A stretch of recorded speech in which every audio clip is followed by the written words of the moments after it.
Prior to this course, my familiarity with ethics really consisted of best practices that I utilize in the classroom and as an educator. I was a little familiar with the ACA Code of Ethics, but as you know, that is a very broad spectrum set of ethics that are just set aside for all counselors to adhere to. However,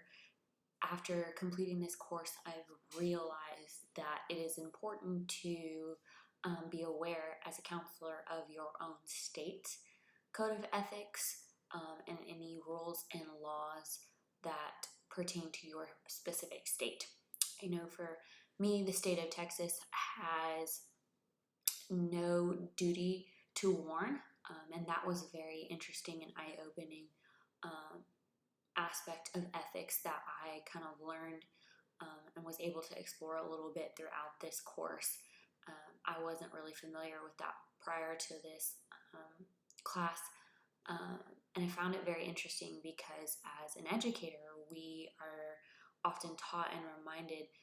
that we do in fact have a duty to warn as educators. If students speak with us regarding self-harm, self-mutilation, abuse, and any kind of thing like that, or of any intentions they have to harm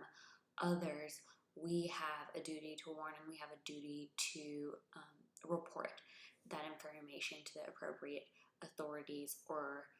administrative figures. So I found that really, really interesting for myself. I personally think it is very important for counselors to be aware of both their state and larger governmental ethics and code of ethics and adhere to those,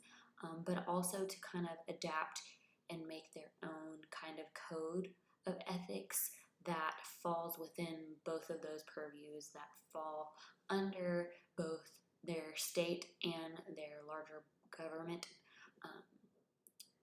as being ethical practices to have. I think it's very important for counselors to find what they're comfortable with and establish those best practices early on. And so that's my plan for the near future in completing my coursework